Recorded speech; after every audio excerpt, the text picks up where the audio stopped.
Jadi kita memiliki dua metode identifikasi yang kita kenal dengan primer dan sekunder ya. Primer itu kan DNA, sidik jari, gigi. Itu kita upayakan dulu tuh. Sidik jarinya kan kita lihat saat ini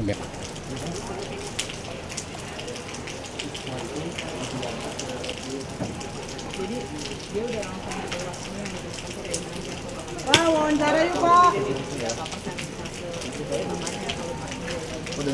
Di hari ke-6 seperti apa Pak?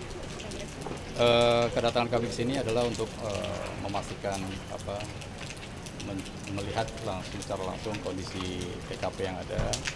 Karena berdasarkan laporan itu kan ada 14 yang dinyatakan hilang yang belum ditemukan, dan kami menerima saat ini kan hanya 8 kantung jenazah. Itu pun 8 kantung jenazah bukan berarti 8 jenazah ya, bisa saja isinya kurang dari itu atau bahkan bisa saja lebih dari itu ya. Nah, kemudian sebagai yang bertanggung jawab dalam DVI, kami kan juga harus mengetahui bahwa fase-fase DVI itu terlaksana dengan baik. Fase dari fase 1 sampai fase terakhir, fase 5 ya. Dimana fase 1 kan di TKP, jadi kita harus melihat bagaimana penanganan di TKP itu berjalan dengan baik. Jangan sampai nanti apabila pelaksanaan di TKP kurang baik, nanti berdampak pada proses selanjutnya ya. Jadi pengumpulan barang bukti berupa potongan jenazah, potongan tubuh atau barang-barang kepemilikan korban itu kan sangat mempengaruhi dari pelaksanaan berikutnya. Ketika pengumpulannya kurang baik atau salah dalam penanganan, sehingga nanti proses menyulitkan pada proses fase berikutnya. Nah, kami kesini melakukan penilaian, melihat, dan sekaligus nanti ketika dibutuhkan sebagai asistensi pelaksanaan pengumpulan barang bukti saja. Fokusnya masih di lantai 8 atau justru di lantai 9 ataupun juga 7 Pak? Ya, kalau masalah itu nanti kita akan berkoordinasi dengan manajer TKP ya, karena yang mengetahui kondisi TKP itu kan mereka. Kita pun masuk nanti tentu saja izin dari manajer TKP, karena kita tidak tahu kondisinya di atas apakah cukup aman atau tidak. Karena ini kan kasus kebakaran ya, tidak menutup kemungkinan mungkin masih ada gas-gas yang berbahaya bagi kita. Sehingga tentu saja dengan penilaian itu kita akan masuk dengan kelengkapan yang memadai. Jangan sampai nanti kita justru malah celaka. Ya. Pak, tapi dari pagi kami memantau ada yang berpakaian biasa tapi pakai helm aja. Itu mereka itu siapa Pak, dan maksud dan tujuannya seperti apa? Apakah memang dari saya kurang 86 ya, karena saya baru sampai sini. Maka dari itu saya akan memastikan nanti kita tahu apa yang terjadi. Ya.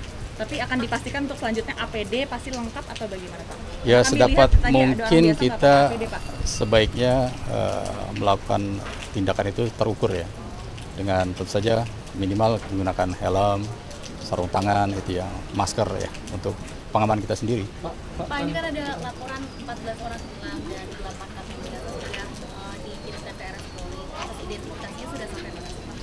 Pemeriksaan fisik ya, di kamar jenazah, kemudian mengambil sampel DNA dari jenazah sudah dilaksanakan, kemudian dikirim ke lab kita sehingga kita proses.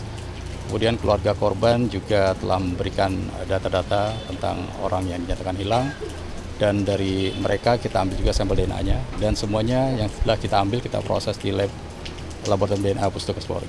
Pak, kalau terkait dengan kondisi jenazah ini kan cukup buruk ya Pak, artinya mungkin ada lebih lama begitu Pak proses identifikasinya. Kira-kira berapa lama proses identifikasinya akan dilakukan? Seperti yang saya berulang kali sampaikan bahwa normalnya itu 1 sampai 2 minggu.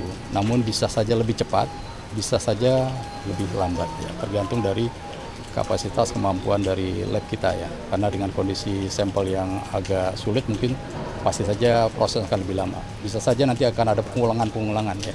Pak, bukan kemarin ada 8 kantong jenazah dan berkondisi salah satu kantong itu bisa 2. Sudah ditemukan sejauh ini sudah ada temuan satu kantong jenazah yang lebih dari 2 jenazah. Jadi gini, nanti di dalam kantong jenazah itu kan ada beberapa bagian-bagian tubuh yang tercampur ya. Nah, dari bagian tubuh itu kita ambil sampel DNA semuanya. Nanti kan muncul, kalau misalnya dia dari individu yang sama, pasti profilnya sama. Tapi kalau misalnya ada muncul profil yang berbeda, berarti itu 2 individu. Sejauh ini belum terkonfirmasi ada di Belum, hasil kan belum keluar ya. Ya. Sampai siang hari ini apa ada temuan baru Pak dari pagi? Kalau Kemarin kan tadi belum pagi ada. kita hanya melaksanakan ANEF ya. ANEF proses dari tahap 1 sampai tahap 3. Ya, itu kita laksanakan. Maksudnya apa, Pak? Penyisiran atau apa? Tahap 1 itu kan di TKP. Kemudian tahap 2 pemeriksaan jenazah di kamar mayat. Tahap 3 itu pengambilan data dari keluarga. Berarti kalau yang di sini Pak belum ada temuan baru ya Pak? Sejauh ini belum ya, maka dari itu kita kesini. Tantangan penyisirannya Pak, mungkin Pak, tantangan penyisirannya selama ini apakah masih ada reruntuhan yang masih digeser? Ya tantangan ini, saya pikir karena kondisi ini ya, kondisi bangunan yang mungkin kita perlu hati-hati aja.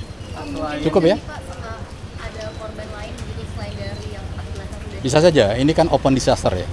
Open disaster kita tidak tahu siapa yang ada di situ. Ini kan 14 orang ini kan dilaporkan oleh keluarganya yang merasa anggotanya hilang.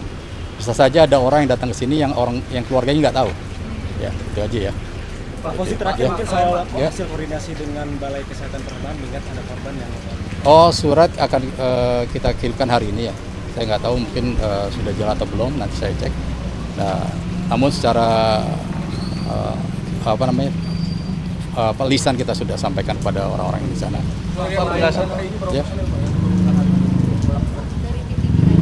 Ya. Jelas ini gabungan dari tim DVI Pustukas Polri, khususnya Bidokes Polda Metro Jaya, kemudian ada teman-teman lain yang sudah ada di sini. Dari tim DPI ini hari ini datang untuk membantu penyisiran dan juga pencarian orang hilang ataupun korban, atau juga akan melakukan olah TKP?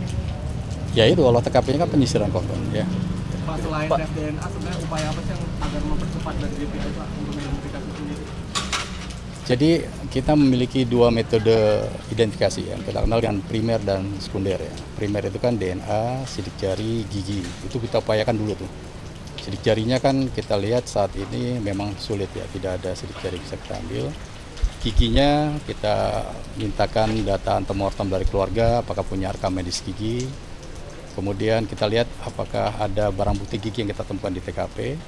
Nah, kemudian yang terakhir DNA yang merupakan istilahnya pamungkas ya.